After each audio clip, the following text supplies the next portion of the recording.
성도 여러분, 우리가 매일마다 이렇게 말씀을 묵상하는 이유는 그 말씀이 우리 삶을 비추어 주기 때문입니다.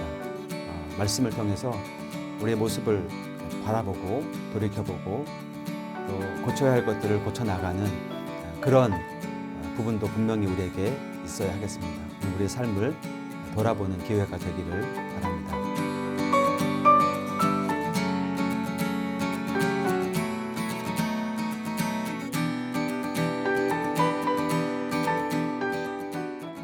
자, 이제 유다의 세 번째 왕입니다. 아사인데요. 아마도 남쪽 유다 역사에서 신실한 왕으로 이렇게 손꼽히는 왕인데요. 그가 다스리는 동안 나라는 평안과 풍요로 가득했습니다. 어떻게 이런 복을 누릴 수 있었을까요? 그는 하나님을 향한 열정으로 철저한 신앙 개혁을 단행한 것으로 알려져 있는데요. 당시 유다 백성들이 이방 풍습을 쫓아서 우상을 섬기고 있었습니다. 앞선 왕들이 한때 잠깐 하나님을 따르기는 했지만 완전한 경외함으로 우상들을 완전히 내쫓지는 못했어요. 선대가 하지 못한 일을 아사 왕이 감행합니다. 백성들이 하나님께만 온전히 예배할 수 있도록 이방의 제단과 우상을 박멸했어요. 또 우상 숭배의 진원지인 사당들을 없애고 주상과 음란한 아세라 상도 부셔버렸습니다. 그리고 하나님 백성들에게 하나님의 율법과 명령을 실천하면서 하나님의 뜻을 찾도록 명령을 내려요. 여러분, 이제껏 유다에 이런 왕은 없었습니다. 파격적인 행보인 것입니다. 이런저런 잡음으로 시끄러웠던 나라가 하나님을 향한 마음으로 이제 하나가 되고 조용하지만 강하게 다시금 세워져 갑니다. 간혹 적진이 쳐들어올 때에도 숫자에 많고 적음이나 힘이 세고 약함을 문제 삼지 않고 오로지 하나님을 향한 믿음으로 승리했습니다. 풍성한 전리품까지 얻게 되었죠. 뿐만 아니라 하나님께서는 선지자 아사랴를 통해서 아사 왕을 격려해 주십니다. 한 가지 더 언급하는데요. 3절, 4절입니다. 이스라엘에는 참신이 없고 가르치는 제사장도 없고 율법도 없은 지가 오래되었으나 그들이 그 환난 때에 이스라엘 하나님 여호와께로 돌아가서 찾음에 그가 그들과 만나게 되셨나니. 참신도 없고 제사장도 율법도 없었던 때 대표적으로 사사시대를 떠올릴 수가 있겠죠.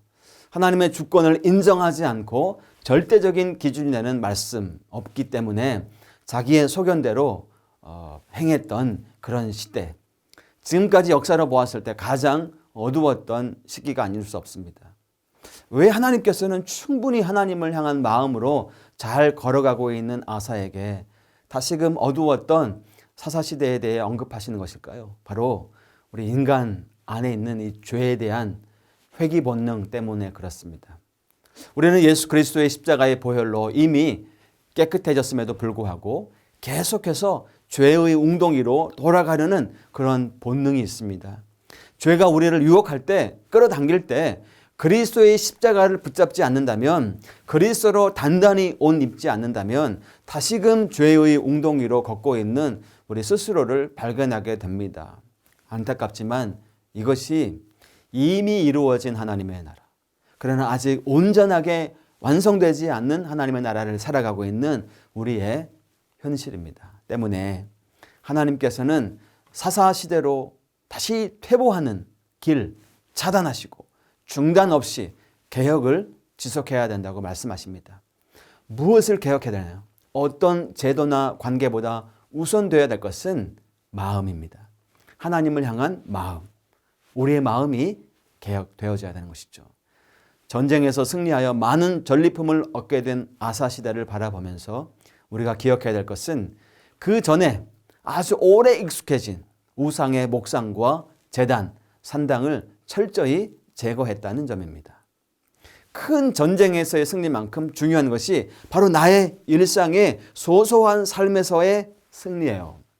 하나님을 향한 마음으로 우리의 일상의 작은 부분까지 고쳐 나아갈 때 하나님은 아사 왕에게 하셨던 것처럼 우리를 응원해 주실 것입니다.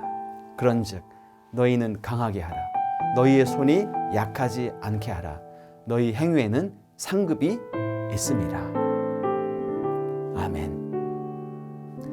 기도하겠습니다.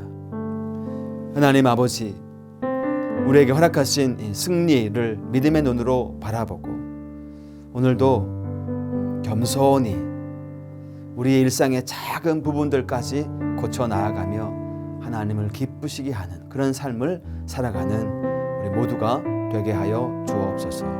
예수님의 이름으로 기도하옵나이다. 아멘.